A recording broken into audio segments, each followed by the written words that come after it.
Hey guys, it's Tyken here. I'm back with another video for you, so let's dive right in. Oh, and don't forget to hit the like button and leave a comment. Let me know which manhwa you want to see next. Let's go! A ruthless group cornered their prey. The leader mocked the young man hiding, declaring that in this apocalyptic world, only the law of the jungle mattered. The woman revealed her true colors with a cruel smile. She justified her betrayal by claiming that, to survive, she needed to ally herself with the strongest. Without hesitation, the man in the suit prepared his final blow. Violence was the only answer he had to offer. The impact was brutal and immediate, silencing any protest amidst the darkness. 28 weeks later, an ice age had consumed the planet. The cold froze not only the cities, but human nature itself. Countless lives were lost to the frost, preserved forever in their final moments of agony. Amidst the silent ruins, a lone survivor walked through the snow, passing those who couldn't endure. The young man paused for a moment, his breath forming dense clouds in the frigid air. He adjusted his gear, noting with interest that this area seemed untouched by other explorers. Assessing the terrain below, the survivor concluded that the ice appeared thick enough for a safe crossing. However, the stability was an illusion. The ground beneath his feet began to crack violently. Shock took over his expression as he realized the imminent and unavoidable danger. He lost his balance as the surface shattered, sending him straight into the void. As he plummeted through the deep crevice, the young man understood that the fall would be fatal if he didn't act fast. In a desperate attempt, he swung his ice axe against the ice wall, praying that the tool would withstand the impact. The survivor tried desperately to slow his descent, digging his blade into the frozen wall. However, the momentum was too strong, and he couldn't reduce his speed. Gravity took control, pulling him into the depths of the crevice. Below, the ruins of a frozen structure awaited his violent arrival. Luckily, a snowdrift cushioned the impact. The young man coughed, realizing that if he had landed on solid ice, that would have been his end. He lay still for a moment, catching his breath. A nervous smile appeared on his face as the adrenaline of near death turned into momentary relief. However, he wasn't alone in the darkness. A predatory creature, known as White Skin, lurked in the shadows, hunting human flesh. The explorer's expression instantly changed from relief to absolute terror. His instincts warned him of a hostile presence right behind him. Without warning, the beast attacked. The young man reacted purely on reflex, crawling frantically to put distance between himself and the monster's claws. Chaos took over the cave. As the creature advanced, the vibrations of the confrontation began to shake the unstable ceiling above them. He glanced back, gritting his teeth. The situation had turned into a complete disaster, trapped between a predator and the lethal environment. Suddenly, a huge ice stalactite broke loose from the ceiling, plummeting like a gigantic spear towards the ground. The creature stopped its advance, its multiple eyes turning upward too late to react to the falling threat. With a brutal impact, the ice impaled the monster. The predator was instantly neutralized by the very environment where it hunted. The survivor watched the scene, stunned. He deduced that the noise of the combat had knocked down the stalactites, which, ironically, ended up saving his life. However, the calm was short-lived. A new rumble, even louder, made the young man look up with renewed astonishment. The collapse wasn't over. A massive avalanche of ice and debris was now coming towards him, promising to bury him alive. The avalanche of snow and ice swallowed the survivor mercilessly. He tried to fight against the force of nature, but was dragged violently down, unable to hold on. The debris crashed into the dark waters of the depths. The impact disturbed the silence of the abyss, awakening something that rested in the submerged darkness. A luminous presence emerged from the disturbance. The creature, made of pure blue energy, reacted immediately to the invasion of its underground sanctuary. The strange being pulsed with static electricity. Its multiple eyes glowed intensely, staring at the source of the turmoil with a predatory curiosity. Arcs of energy crackled violently through the air. The creature unleashed its power, sending an electrical discharge that illuminated the shadows of the cave. Suddenly, a human eye opened, reflecting that same intense blue glow. The shock of the vision brought consciousness back in an instant. The young explorer awoke in a state of full alert. The image of that electrical energy was still etched in his retina, blurring reality and delirium. He found himself kneeling in the snow, confused and disoriented. The boy questioned his own mind, not understanding how or why he had drifted off at such a critical moment. However, it wasn't just a dream. On the survivor's nape, a bright branching mark appeared, pulsing with the same light as the creature. The young man decided to return before the situation worsened. Holding his prize, a chocolate bar, he consoled himself, satisfied not to return empty-handed. The frigid wind blew through the ruins of skyscrapers. The frozen city stood imposing and silent, a labyrinth of ice and abandoned concrete. Back at the shelter's entrance, he used the pickaxe to lift the heavy metal lid. It was time to leave the hostile surface behind. The explorer descended the rope towards the darkness of the shelter. The daylight was left behind, giving way to the dark safety of the underground. The scene down there, however, was bleak. He watched the other survivors huddled in tents, recognizing that life inside the building was also miserable. The faces around reflected exhaustion and hopelessness. The young man noticed the empty gaze of the elders, hardened by the relentless cold and constant scarcity. The survivor hurried through the shelter's dark corridors. As he passed the other refugees huddled in the cold, he kept his focus fixed on his destination. He noted with relief that the local patrol had not yet started their shift. This was the perfect opportunity to get home without being intercepted by the guards. Upon reaching the door of apartment 409, the young man urgently knocked on the metallic surface. He needed to get inside before his presence in the hallway drew unwanted attention. The door opened suddenly, revealing a fair-haired young woman.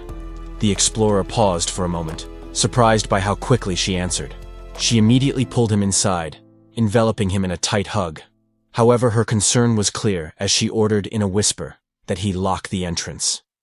The boy smiled, his face flushed by the physical proximity. He tried to disguise the tension of the moment with a flirt, claiming that his haste was just longing. The girl, however, reacted with disbelief to that flimsy excuse. In the midst of such a critical survival situation, that romanticism seemed absurd to her. As he finally locked the door, the domestic argument continued. She insisted on the shelter's strict security, while he joked about the priorities of their relationship. To end the debate and justify his departure, the survivor revealed his trump card. With a victorious smile, he displayed the rare item he had brought from his dangerous expedition. The young woman's expression changed instantly from irritation to utter shock. She could hardly believe the valuable object she was seeing before her. It was a chocolate bar, a priceless treasure in that devastated world. Joy exploded, and she hugged him again, praising him enthusiastically for the achievement. However, satisfaction soon gave way to curiosity. Holding the candy, she questioned suspiciously if that small item was the only thing he had managed to recover. The young man tried to justify the scarcity, unaware of the critical state of his equipment. A strange blue fluid, a trace of his previous battle, leaked silently through the backpack. The girl watched him with a skeptical look as she held the chocolate. She seemed to ponder whether the risk of the trip had really been worth it for a single reward. Later, sitting before the makeshift fire, the weight of reality fell upon him. The survivor knew that despite the small luxury, they urgently needed real food to survive. The young man checked the contents of the food bag with concern. The scarcity of resources was evident, and every grain counted for survival in the shelter. He observed the small makeshift plantation with dismay. The crop was not thriving as expected, and if they were forced to consume those seeds now, the future would be bleak. The survivor sat down, feeling the weight of isolation. He knew that if the situation continued to deteriorate in that way, the sanity of everyone in the shelter would eventually collapse. He held the strange organic object he had collected, examining its peculiar texture as he pondered the few options that remained. Seeking some solace, the protagonist turned his attention to the blue energy source that illuminated the place. It was necessary to focus on any positive aspect in order not to succumb to despair. His eyes landed on the digital clock on the table. The date displayed on the cracked screen brought back a sudden memory, something that the daily struggle for life had made him forget. Regret hit him immediately. He had forgotten a special date. The young man called out for Xiaoming to apologize, but realized with strangeness that he was talking to himself. She had disappeared. Suddenly, a loud and rhythmic noise coming from the entrance interrupted his thoughts. Someone was on the other side. The survivor turned towards the sound, confused. He expected to see Xiaoming returning, but the atmosphere in the environment changed drastically to something threatening. Before he could understand what was happening, a shadow fell over him. A metallic object cut through the air towards him with lethal violence. The blow was brutal and accurate. The bat collided against the young man's face, shattering the moment in an explosion of pain and blood. The force of the impact threw him backwards. As his body fell helplessly, the photograph he carried with him slipped from his fingers, lost on the cold floor. A man in a suit appeared before him, wielding the murder weapon. With a tone of cruel mockery, the aggressor greeted the fallen young man, treating him with ironic familiarity. The reality of the situation was revealed in a perverse way. The attacker embraced Xiaoming, who displayed an expression of cold complicity. The betrayal was there, personified before the protagonist's astonished eyes. Mo, with his face bloody and his body injured, looked up in absolute shock. The physical pain was surpassed by the emotional agony as he questioned the reason for that unforgivable disloyalty. The man in the suit stared at the fallen young man with disdain. He accused the survivor of hiding supplies, doubting that the backpack brought from the surface was empty. With a violent blow of the golf club on the floor, the aggressor offered false sympathy. He mocked Mo's situation, humiliating him in the face of recent betrayal. The gang leader continued the insults, justifying the blonde woman's attitude. For him, Mo's inability to provide resources was the real crime in that cruel world. He dictated the new law of the frozen jungle. The weak had no choice there, leaving only submission to the strong or total annihilation.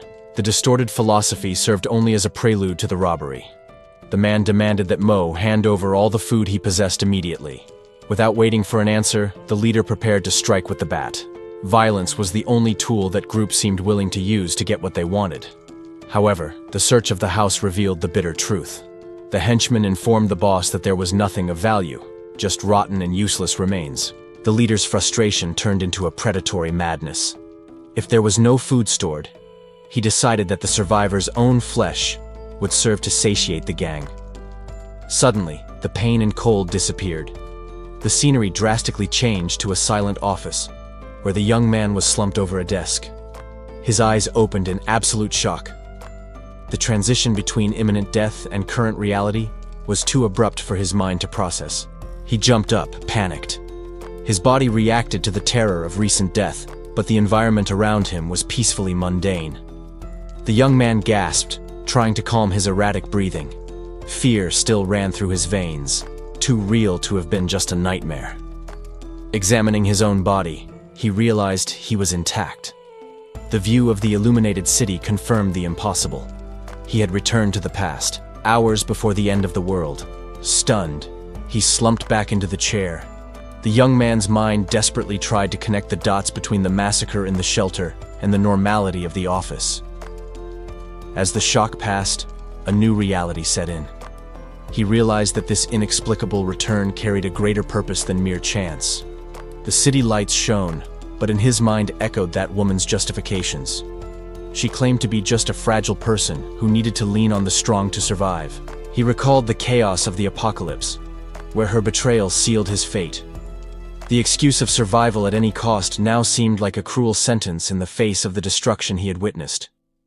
Memories of peaceful times emerged, revealing the hypocrisy of high society. Behind glasses of wine and elegant smiles, people's true nature was already present, just hidden. Shady transactions and dark deals happened in the shadows.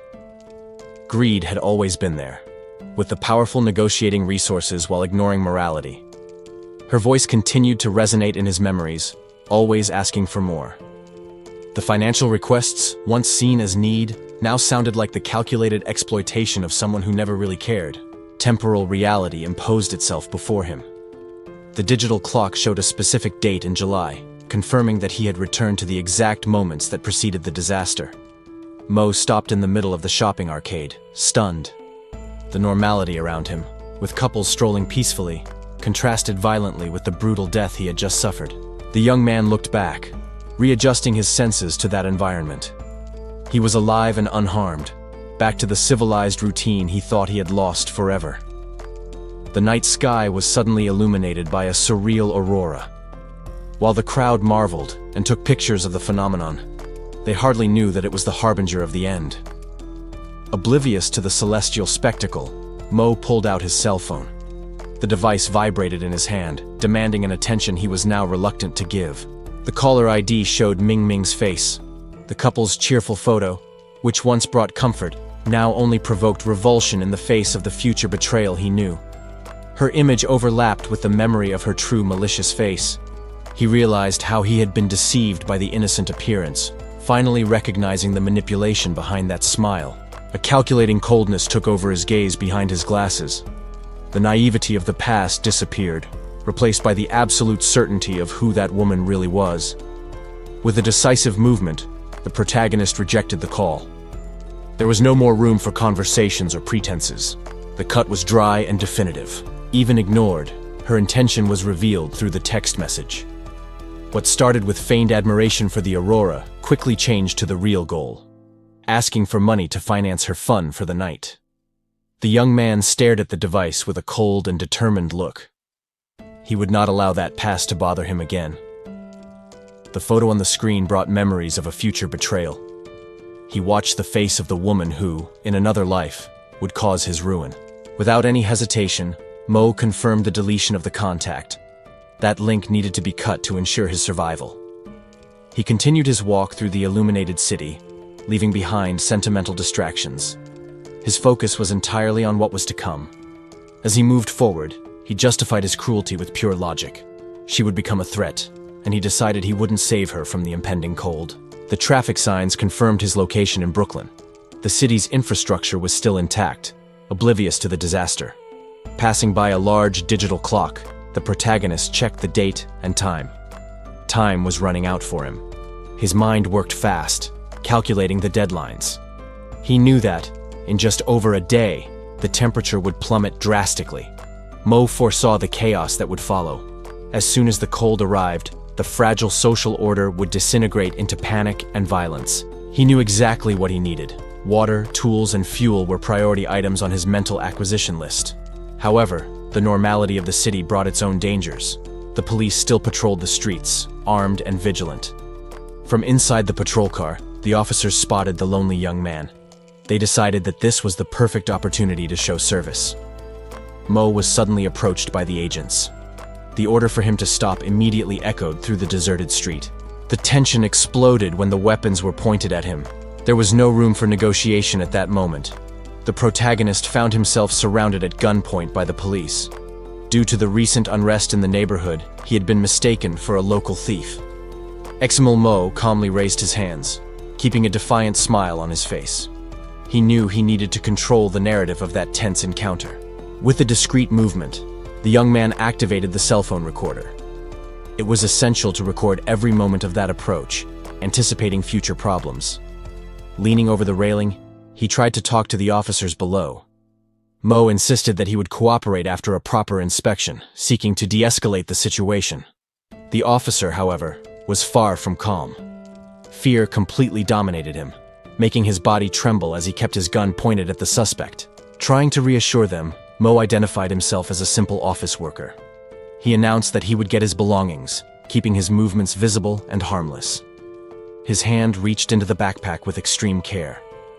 The gesture only sought to prove that there was no threat inside, just personal items. But the policeman's panic spoke louder. Faced with the movement, the officer lost emotional control and shouted, reacting out of pure survival instinct. The bang of the shot echoed immediately. The gun spat fire, sealing the fate of that failed negotiation and turning fear into violence. The bullet tore through the space between them in a fraction of a second.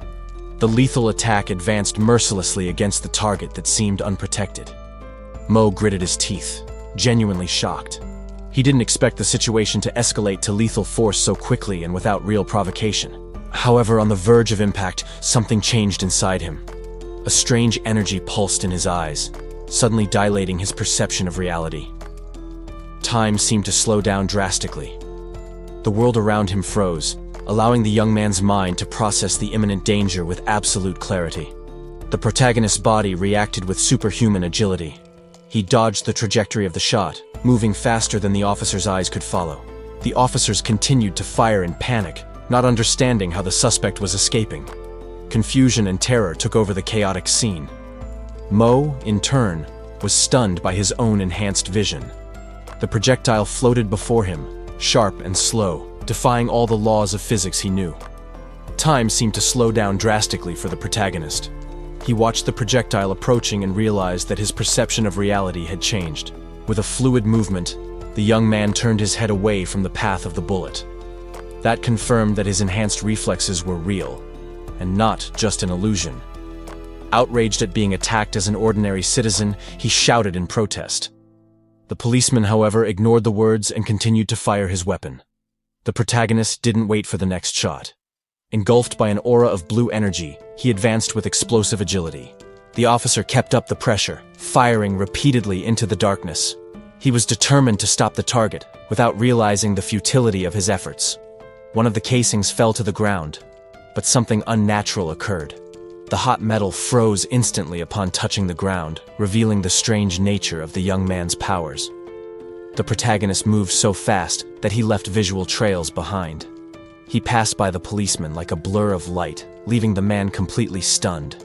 Confusion took over the scene. The officers, knocked down and disoriented, shouted at each other, unable to understand the force they had just faced. The older policeman backed away, trembling, demanding to know what that creature was. The young man walked towards him, emanating power and mystery. The protagonist stared at the officer with his shining eyes.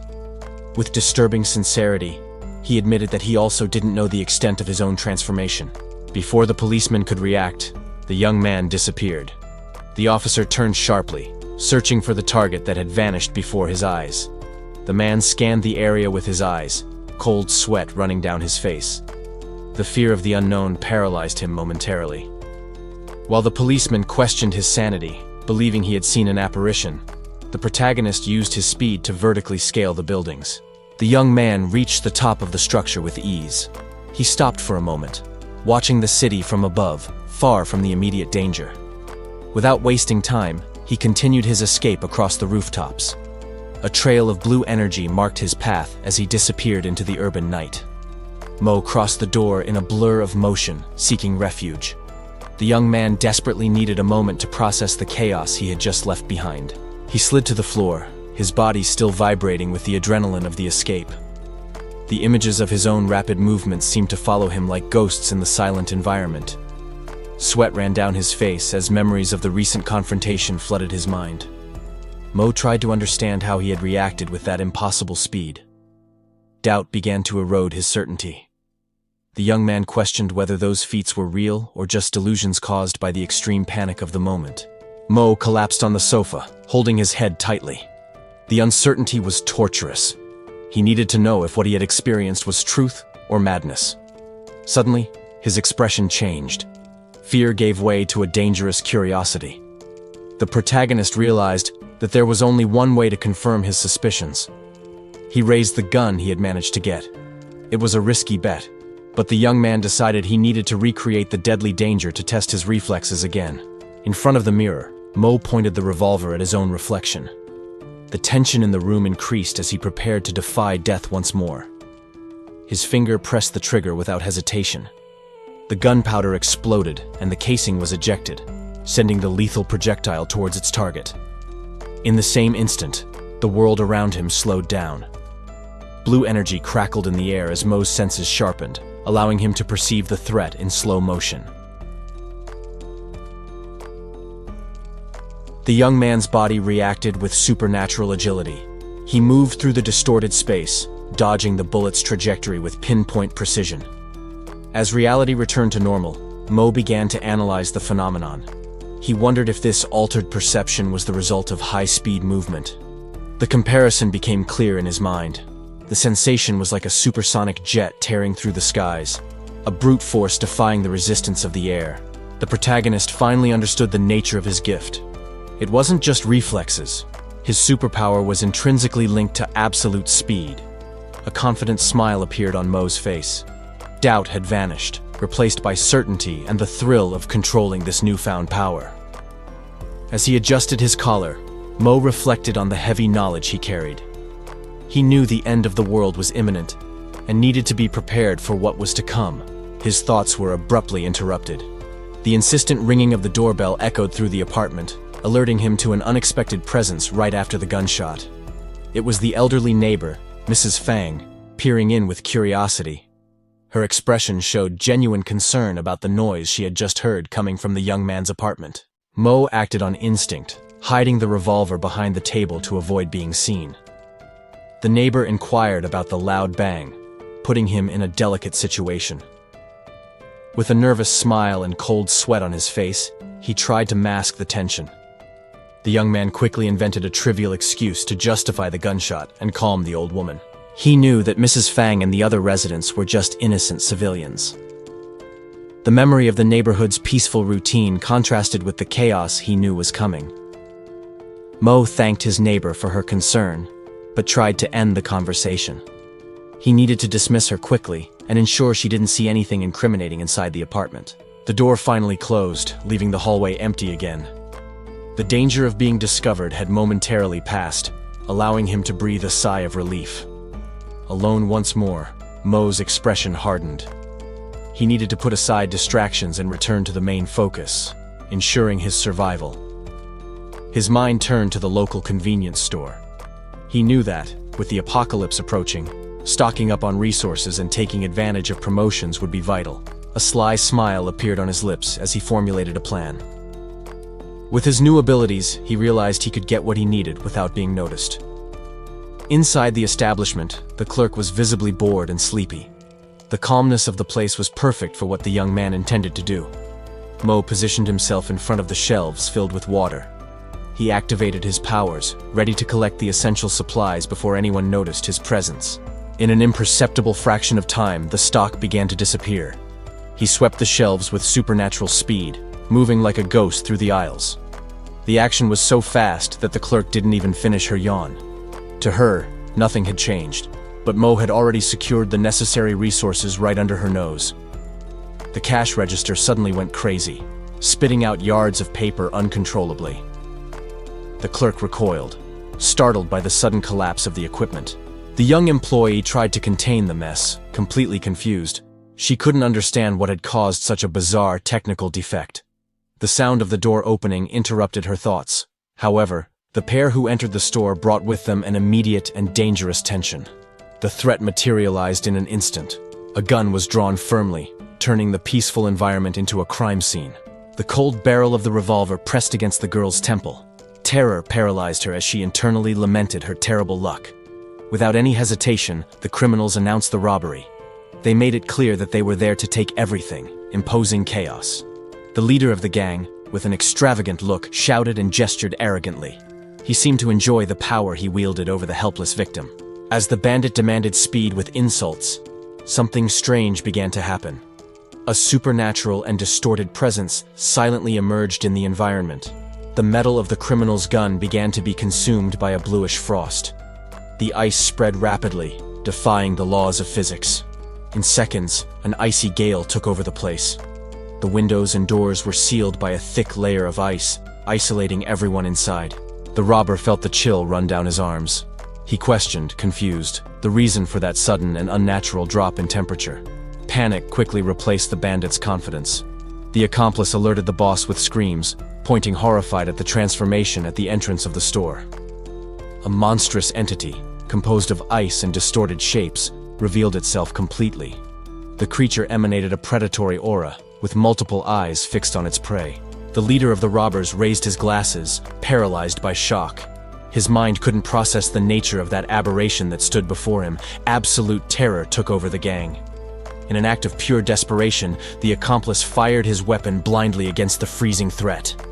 The robber fired in panic, but soon realized the futility of his weapon. The white-skinned creature didn't even flinch at the bullets, proving to be invulnerable to conventional attack. The green-haired young man retaliated with his pistol, trying to ward off the imminent threat.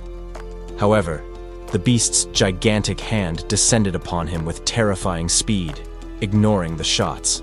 The entity captured its prey with ease, lifting the boy into the air as if he were a doll. He found himself completely helpless and suspended against the supernatural force of that being. The pressure on his skull increased dramatically, eliciting an expression of pure terror from the prisoner. Death seemed inevitable in that crushing grip that threatened to crush his head. With a violent bite, the monster shattered the body it held, splattering blood through the air. However, the beast immediately recoiled and complained, disgusted by the horrible taste of that flesh. Emil, hidden behind the counter, the girl with glasses trembled as the victim's blood splattered around her. She gripped her cell phone tightly, paralyzed by the fear of being next. Meanwhile, in a distant monitoring room, two guards relaxed with coffee and videos on their phones. They commented on internet trends, completely oblivious to the massacre taking place. The tranquility was suddenly shattered when the emergency alarms blared in unison. The piercing warning echoed through the room, demanding everyone's immediate attention to the danger. Far from the chaos of the store, the true protagonist opened the door to a safe shelter. Wearing his white coat, he emerged unscathed, revealing that he had escaped the previous confrontation. The young man stared at the horizon with cold, determined eyes. He immediately understood that the apocalyptic event he had been waiting for had finally begun. A wave of supernatural cold violently struck the city, instantly freezing the structure of the skyscrapers. Authorities issued desperate alerts, advising the population to lock themselves in and seek warmth. Snow fell relentlessly on the bridge, turning the vibrant metropolis into a silent, frozen wasteland. Eternal winter was rapidly advancing over the urban infrastructure. Brooklyn was the first borough to succumb to the devastating effects of the sudden climate change. The streets became deserted and buried as ice took over every corner. In the residential buildings, the lights shone like isolated beacons in the snowstorm. The residents, trapped in their apartments, listened apprehensively to the government's continuous announcements. Upon reading the official statement from Homeland Security, the guards finally understood the gravity of the situation. The involvement of high-level agencies confirmed that this crisis was extremely serious. The cold, sterile environment of the surgical room was immersed in silence. On the metal table, a red phone awaited, while a figure watched from the door, creating an atmosphere of impending tension. The blue-eyed man held the power tool firmly, the mechanical hum echoing in the room. His gaze was one of pure concentration, ready to begin the dirty work he had been assigned. While his subordinates beat the prisoner in the background, the group leader lit a cigarette with complete indifference. The delay in obtaining the desired answers was beginning to test his patience. The prisoner, face swollen and tied up, pleaded desperately. Between sobs and tears, he repeatedly swore that he knew nothing, hoping his denial would be enough to stop the torture. The leader, known as Long, was unmoved by the pleas. With a skeptical look and the cigarette between his lips, he questioned the boy's supposed ignorance, clearly doubting every word. The proof was ruthlessly displayed on the cell phone screen. The image showed the prisoner smiling in an intimate moment, completely contradicting his claim of innocence and exposing his connection to the target. Faced with the irrefutable evidence, the young man trembled violently. Fear consumed him as he tried to rephrase his excuse, stammering that he was unaware of the seriousness of the situation at that specific moment. Long sat down in front of him, his expression hardened by the continued lying. In his hands, a blade gleamed menacingly, signaling that the time for conversations and negotiations had run out. Without warning, they grabbed the prisoner's arm with brutality. He tried to resist, but the overwhelming force kept him immobilized, exposing his hand to the punishment that would follow. The blade was raised with surgical precision. The executioner showed no hesitation, preparing for a swift blow intended to cause irreversible damage. The sound of cutting tore through the air, followed immediately by the violent splatter of blood. The punishment was carried out with a dry and efficient brutality, with no room for mercy. Long began to count calmly, checking the result of his work. His coldness contrasted disturbingly with the violence of the recently committed act, treating the mutilation as mere bureaucracy. The severed fingers were lined up on the surface, displayed as macabre trophies. The leader observed with technical satisfaction, confirming that the payment for the offense had been collected in the exact measure. With the punishment complete, the subordinates turned to Long for new orders. They questioned the final fate of the boy, who now lay useless and mutilated before them. Long took one last drag of his cigarette, his gaze distant and implacable. He uttered the final sentence, condemning the young man for his sins and sealing his fate without any remorse. Through the reflection of a mirror, two men watched a suspicious package on the floor. The atmosphere in the place was heavy and sinister. The man in the suit commented casually on the age of the boiler in front of them. He coldly questioned whether the equipment would explode if they tried to get rid of a body inside. The accomplice, wearing a beanie, froze. Terror took over his expression as he realized the seriousness of that macabre suggestion. Suddenly, a violent impact shook the environment. The force of the blow was overwhelming, catching the victim completely by surprise. The aggressor in the purple suit held the terrified man, who tried to babble a response, unable to formulate a coherent defense against the threat. Elsewhere, the hum of a power tool broke the silence as a screw was precisely fastened into the metal. The young survivor wiped the sweat from his face, satisfied. He had finally completed the structure needed for his indoor growing system. Observing the stacks of boxes and water jugs, he pondered his situation. Although he had supplies for a while, he knew that it was still not enough for the long term. Relaxing in his chair among the hydroponic beds, he reviewed his grand project. The goal was clear: to create a perfectly self-sufficient survival refuge. An intense and determined gleam appeared in his eyes as he held the drill. The will to prepare his sanctuary was absolute. However, knocks on the door interrupted his workflow. He stopped, suspicious, questioning who could be bothering him at that crucial moment. As he turned the doorknob, a strange sense of déjà vu struck him. The young man opened the door, remaining alert to any danger. Outside, a building security guard seemed embarrassed and apologetic. He addressed the resident with a worried expression. The boy stared at the visitors with a cynical and distrustful look. He silently awaited the explanation for that inopportune visit. The security guard reported that a recent alert warned of a sharp drop in outside temperature. The building's heating system was failing, foreshadowing the disaster to come, and the protagonist observed the structure, recalling a similar event in the past. In that timeline, a heating failure not repaired in time had caused serious problems. Determined to change the outcome, the young man confidently offered his help. He assured the guards that he possessed the knowledge to fix the defect immediately. However, something seemed wrong along the way. The young man questioned the direction they were taking, as his memory indicated that the boiler room was somewhere else. The burly guard promptly corrected him, pointing to the stairs. He explained that the apartment's equipment was on the second basement level and insisted they continue down. Distrust lingered in the protagonist's mind. He remembered that Mrs. Fang had mentioned a different location, on the upper floor, which contradicted the guard's statement. Standing on the staircase, the young man hesitated as he looked down. He began to question his own memory, wondering if he had been wrong about the details of that building. Upon reaching the bottom, an intense cold enveloped them. The environment in the basement was abnormally freezing, causing immediate discomfort to everyone present. The young man noticed a strange smoke hovering in the air and commented on the anomaly. While apologizing to Mr. Lin for the inconvenience, his warning instincts kicked in. He approached the machinery to investigate the source of the problem. The atmosphere was heavy, and the young man remained alert to any sign of danger while examining the area. Upon touching the pipe, his fingers found a viscous, bluish substance. This wasn't a common leak. It was an organic residue that shouldn't exist there. Suddenly, the darkness behind the guard with glasses moved. Threatening presences with glowing eyes silently emerged from the shadows, ready to attack. The silence was broken by an act of brutal violence. Blood spurted through the air when something sharp struck the guard, severing his hand before he could react. A vermiform monstrosity emerged, revealing a maw full of teeth. The creature snapped up the wounded man, swallowing him as he screamed in agony and confusion.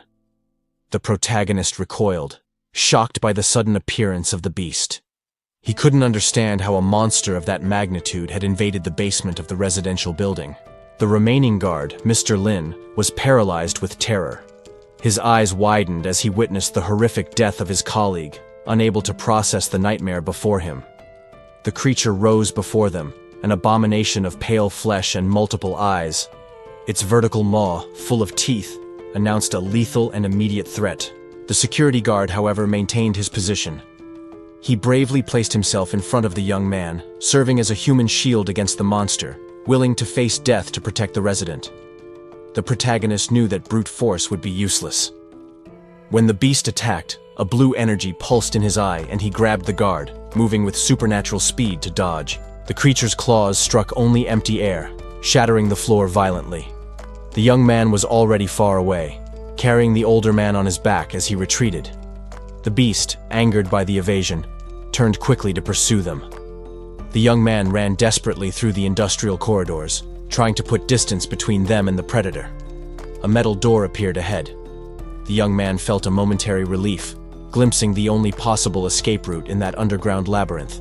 However, the creature was relentless. It advanced with terrifying speed, opening its colossal jaw to swallow them both before they could reach the exit. The protagonist perceived the imminent danger with horror. The monster was matching his accelerated pace, and he cursed as he noticed that they weren't fast enough. The extra weight was the fatal problem. He understood that carrying the security guard was limiting his agility, allowing the beast to approach dangerously with each step. A drastic decision needed to be made. The young man looked at the man on his back, silently begging forgiveness for the abrupt action that would be necessary to save him. The door was within reach, but time had run out. He knew they wouldn't make it through together running, so he prepared to ensure at least the other's safety.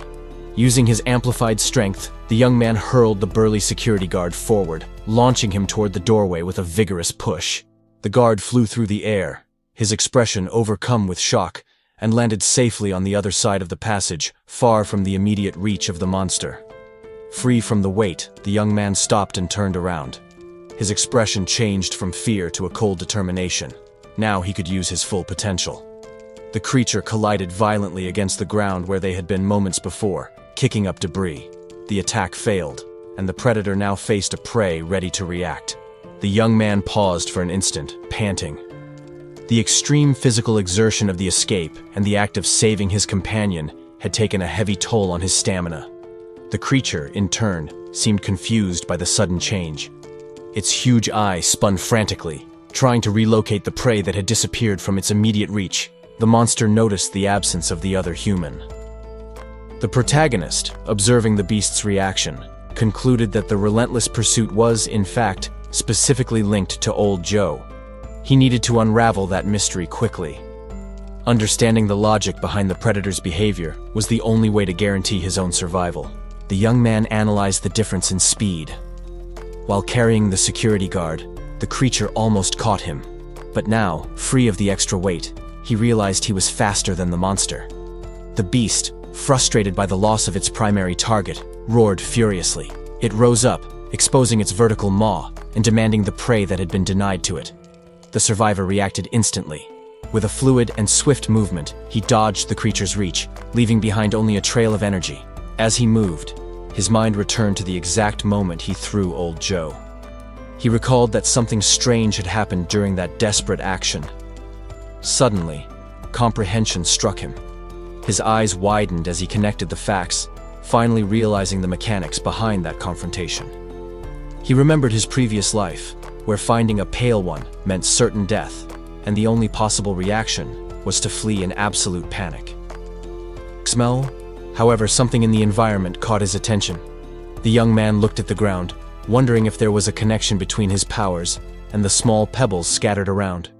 The stones seemed to respond to the presence of his energy. They vibrated slightly, charged with a static electricity that emanated from the air itself. The protagonist knew that in the past, humanity never stood a chance against those beasts. But the knowledge from his previous life now gave him a tactical advantage. Determined to test his hypothesis, he bent down and grabbed one of the stones. If his guess was correct, that simple object would change the course of the battle. The young man focused his strength, preparing for the attack. With the stone in hand and the energy flowing, he was ready to defy the fate that had previously seemed inevitable. The young man advanced without hesitation, channeling all his power into a single blow. He knew he needed to exploit the gap in the creature's defense to end the confrontation. It wasn't just brute strength. He focused his energy on a small focal point. That simple object in his hand now carried immense destructive potential, ready to be unleashed. The shot tore through the air like lightning, hitting the target with overwhelming violence. The released energy illuminated the darkness of the crevice, piercing the monster's resistance. Upon landing, the protagonist confirmed that his theory was correct. His mastery over that energy was more precise and devastating than he imagined. He understood the nature of his power at that moment. His ability only worked with full effectiveness on targets that were already contaminated by the same strange energy he manipulated. Under his command, physics acted in a terrifying way. The acceleration transformed harmless debris into something comparable to an electromagnetic cannon, capable of obliterating any obstacle. However, excessive use of that power took its immediate toll. Drops of a bright blue liquid began to fall on the cold ground, indicating an adverse reaction. The young man touched his face, surprised and confused. It wasn't red blood that ran from his eyes and nose, but the energetic substance itself leaking from his body. His hand trembled uncontrollably before his eyes. His body was reacting violently to the massive amount of energy he had been forced to manipulate. His vision began to fail, flooded by the intense blue glow. The physical limit had been exceeded, and his eyes could no longer focus on the reality around him. His body finally rejected the excess power. He vomited violently, expelling the liquid energy that consumed him from within in an uncontrollable jet. Without the strength to stand, his knees buckled. The young man collapsed on the hard, icy ground, completely exhausted by the supernatural effort. Lying there, the adrenaline disappeared, leaving only the biting cold of the crevice to penetrate his bones. The temperature seemed to drop drastically as his consciousness wavered. A familiar and worried voice broke the silence. The guard, relieved to see his savior still alive, quickly approached to check the boy's vital signs. However, the situation remained critical. The storm outside prevented any attempt to take him to a hospital. The ice had blocked the exit, leaving them trapped in the middle of the blizzard. The young blonde woman watched the scene in terror, unable to look away. In the hallway, the consequences of the recent confrontation unfolded before her. Mo's mind plunged into darkness, perceiving only an intense cold. Distant voices echoed in his consciousness, begging him to resist imminent death. The security guard carried the unconscious young man, hastily guided by Mrs. Fang. The urgency of the moment demanded that they seek medical help immediately. The guard remained silent, focused entirely on the rescue effort. The gravity of the situation dispensed with any unnecessary words. Shouts echoed through the corridors calling for Dr. Zhou. The makeshift rescue team knew that every second was crucial for the boy's survival. The uniformed man, visibly distressed, cried out for assistance. He placed the young man's life in the hands of the medical team he had just found. The initial diagnosis revealed a disturbing thermal anomaly. The patient's body was cooling rapidly, suggesting a state of coma induced by unknown causes. Dr. Xiaolin took control of the situation in the laboratory. With professional coldness, she began recording a case that appeared to involve severe poisoning. However, the monitors indicated an impossible biological paradox. Despite the lethal hypothermia, the protagonist's vital signs and reflexes remained perfectly stable. The doctor recorded each discovery with a mixture of fascination and caution. This patient presented characteristics that defied conventional science. Upon observing the boy more closely, Xiaolin realized that she was facing something unprecedented. His condition did not resemble.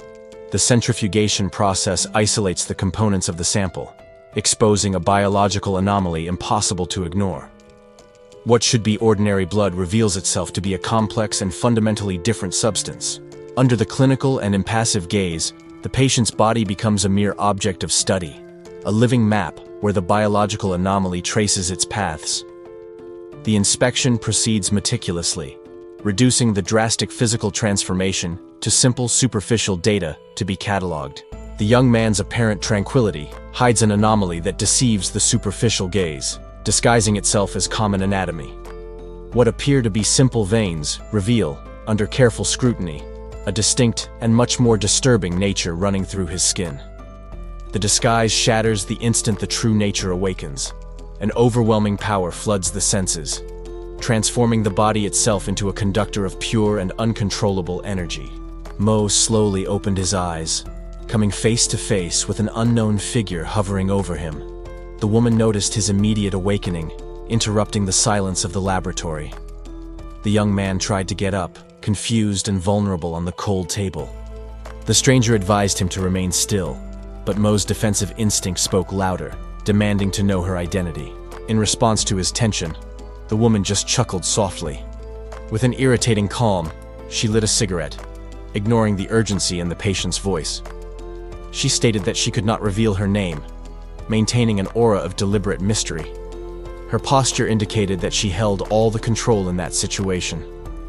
An enigmatic smile appeared on her face. She seemed to be amused by the boy's confusion and helplessness. XMO. Ignoring his demands, the woman reversed the interrogation. She stared at him with clinical interest, questioning how he had ended up in that deplorable physical state. She blew smoke directly into his face, a clear demonstration of dominance. Her question was specific and disturbing. She wanted to know what he had experienced underground. The woman reached out her hand, awaiting an explanation. She seemed to know that the marks on his body weren't ordinary injuries. Silence filled the room as she continued to smoke patiently. She knew the answers would come, one way or another. Meanwhile, outside, the city of Brooklyn was immersed in an apocalyptic winter. The extreme cold made the environment hostile to any form of life. The laws of biology dictated that the human body could not withstand such conditions. At those temperatures, tissues should freeze, and cells would die quickly. The excessive cold would cause heart failure and certain death. Hypothermia was a fatal sentence for any normal person. Back in the lab, the mysterious woman removed the thermometer from Mo's mouth. The measurement procedure was complete.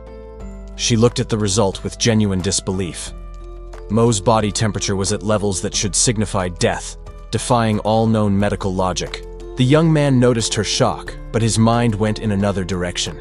He began to suspect that this impossible survival was a direct consequence of his new ability. The scientist knew there was no time to hesitate. She needed to complete her plan urgently, momentarily ignoring the unpredictable variables that arose in her lab. An enigmatic smile curved her lips as she inhaled the cigarette. The situation seemed to be under her control, or at least that's what her confident posture suggested. However, when Mo tried to move, his body betrayed him. His feet slipped on the damp floor, unable to find the firmness needed to stand up. The woman watched him coldly, reminding him that she had warned him to remain still. The young man's body was dangerously weakened, far from the strength he believed he possessed. She maintained her dominant posture, the cigarette smoke rising as she stared down at him. There was an unquestionable authority in her gaze, treating the patient like a specimen under analysis.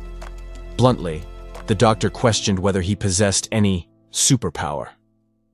The question caught Mo completely off guard, sounding absurd given his current vulnerability. The young man felt irritation grow at what he considered mockery. He refused to accept that he was being treated like a joke, trying to gather strength to react to that humiliating situation. Suddenly, an intense and uncontrolled energy took over him. His eyes glowed with a supernatural blue light, signaling a violent and involuntary biological reaction. But the manifestation of power didn't come as physical strength. Instead, jets of a bluish fluid were violently expelled from his body, staining the lab floor. Mo's organism collapsed, rejecting the strange energy.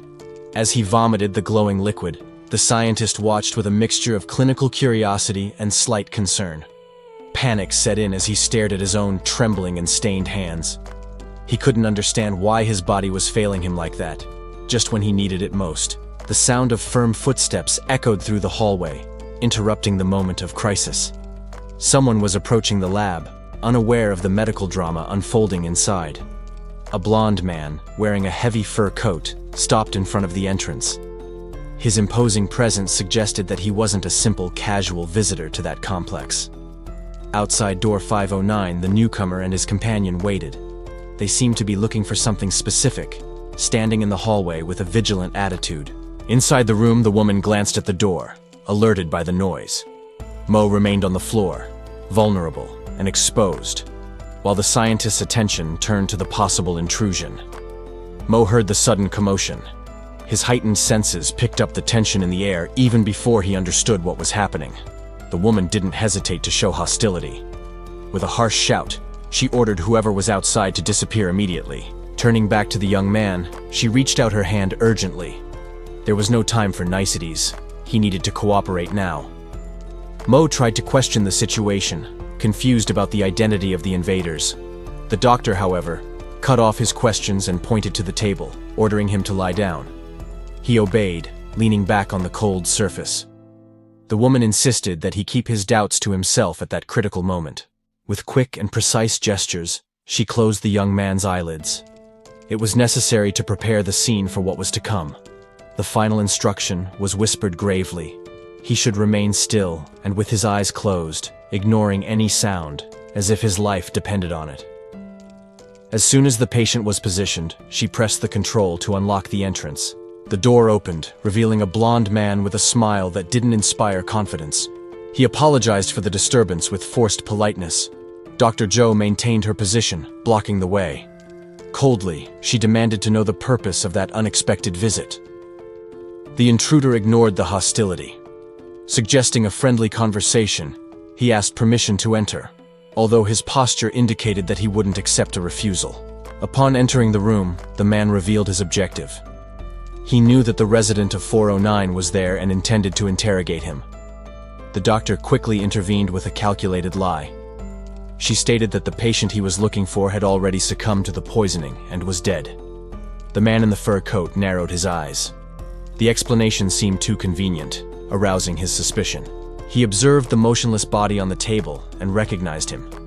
He remembered Luo Delong and found it strange to see someone who had been completely frozen the previous week there now. XML Mo struggled to maintain his disguise. His body was tense and sweat dripped, requiring a superhuman effort not to react to the threatening presence. The intruder, however, kept his gaze fixed. He examined the supposed corpse with meticulous suspicion, looking for any flaw in the staging. The blond man addressed Dr. Joe. With a tone that mixed courtesy and threat, he commented on her dedication, surrounding the doctor. The provocation came next. Claiming to have seen the dead man blink, the leader suggested, with a cruel smile, that he needed to confirm the death personally. Dr. Joe heard the veiled threat. Although she maintained her rigid posture and the cigarette in her mouth, her eyes revealed that she understood the imminent danger. The man skillfully drew a butterfly knife. The gleam of the blade and his sadistic smile made it clear that the verification would be lethal. He raised the weapon over Mo's motionless body. With a sarcastic apology, he prepared to plunge the blade and end the doubt. The doctor's patience ran out. The force of her bite broke the cigarette filter, signaling that she would not stand by and watch this happen. In a sudden movement, Dr. Joe delivered a violent slap to the leader's face, diverting his attention and preventing the fatal attack. She shouted furiously, exposing sharp fangs. The woman made it clear that she would not tolerate that disrespect in her territory, revealing her own dangerous nature. The henchmen were shocked and furious. They shouted insults, incredulous that anyone would dare assault their boss in that way. Before the subordinates could attack, the blond man raised his hand. With a dry order, he demanded that his men stop immediately. The leader touched the spot where he was slapped, looking more intrigued than offended. The doctor's aggressiveness made him reconsider his approach. The sound of the lighter broke the tense silence. The flame illuminated the man's face, who opted for a diplomatic tactic instead of immediate violence. He lit Dr. Joe's cigarette with a conciliatory gesture. Remembering how many allies she had already saved, he decided, for now, to accept her word. The blond man backed away, apologizing with a forced smile. He knew he needed to appease the doctor at that tense moment to avoid a larger conflict. However, his words carried a veiled threat. He made a point of subtly reminding her who really funded and protected that precarious clinic. Leaving the warning hanging in the air for her to reflect on, the invader withdrew. The doctor remained silent, puffing on her cigarette while processing the intimidation. As soon as the threatening presence disappeared, the tension in the room decreased. The doctor warned that the coast was clear and ordered the young man on the table to get up. She watched him with analytical interest, aware that he would have many questions about the bizarre situation he found himself in. The protagonist, however, was lost in his own thoughts. He was trying to understand why that man wanted to kill him from their first encounter. Leaving the conspiracies aside, the young man prioritized his dignity and asked for clothes. The doctor found that mundane concern amusing in the face of danger. Outside, the city of Brooklyn was plunged into an eternal winter. The glacial temperatures transformed the buildings into monuments of ice and despair. Elsewhere, the hum of industrial machines filled the environment. That heavy machinery was one of the few remaining sources of heat in the apocalypse. The blonde man watched the furnace, recalling his past with bitterness. He confessed that his greatest fear had always been having a mediocre and failed life like his father's. His subordinate tried to alleviate the weight of the conversation with a nervous smile. He naively suggested that the extreme weather was just a passing phase. The leader cut off that optimism with a stern and realistic look. Faced with the seriousness of the situation, the subordinate realized his mistake and apologized immediately. Hope was a luxury they no longer had. With the government's silence and the collapse of communications, the total collapse of society was evident. The blonde man held his crucifix, but his eyes did not show genuine faith. A sadistic smile appeared on his face as he contemplated the sacred object. His cruelty was fully revealed when he observed a victim hanging over the machinery. With mockery, he questioned the absence of divine justice to punish sinners. The blonde man watched his victim with arrogance. For him, that cruel system he had imposed was not oppression, but a perfectly harmonious order. The prisoner listened to those words with disbelief. The insanity of the speech before him was as terrifying as the situation he was in. The tyrant explained his distorted logic with the calm of a businessman. He provided the vital heat for survival, and in return, demanded everything the residents had, calling it an equivalent exchange. Indignation overcame fear. The tied man shouted in protest, accusing his captor of being a parasite that sucked the life out of everyone around him. The blonde, however, ignored the insult and coldly consulted his mental records. Someone from apartment 409 had already perished, which seemed to him to be just an administrative inconvenience. The mention of that specific number hit the prisoner hard. The news of Mr. Lin's death brought a greater shock than his own imminent torture. Meanwhile, in a safe place, Mo finally awoke. The doctor waited patiently for the young man to regain consciousness and get dressed. The protagonist tried to move hastily, but his body was still unstable. Confused and disoriented, he demanded to know how much time he had lost in that state. Mo ventured an optimistic guess of a few hours, but the reality was much worse. The doctor coldly revealed that almost a whole week had passed since the collapse. During that time, the situation in the building had deteriorated drastically. The doctor explained that Luo Delong now held the absolute monopoly on heating, extorting desperate residents. XML. The cost of this control was devastating. With a somber look, she reported that hopelessness and the cold had already led several residents to give up on living. The figure of Luo Delong emerged in the narrative as the source of all that evil. He thrived on the chaos, consolidating his power while others suffered. Violence was the tyrant's favorite tool to maintain order. Anyone who couldn't pay or obey faced the direct brutality of his methods. Upon hearing the full account, an intense fury took over Mo. The name of the one responsible for so much misery was etched in his mind as a target to be taken down. The young man clenched his fists, feeling his physical weakness limit his will to fight. Determined to act, he asked the doctor if there was any way to recover his strength immediately. The doctor smiled enigmatically, clearly enjoying the position of power she was in. She agreed to explain the situation, but imposed a prior condition for sharing her knowledge. Her gaze narrowed, assessing the young man in front of her with scientific and calculating interest.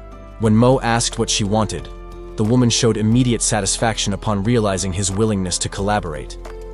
The requirement was clear: he should become her exclusive object of study.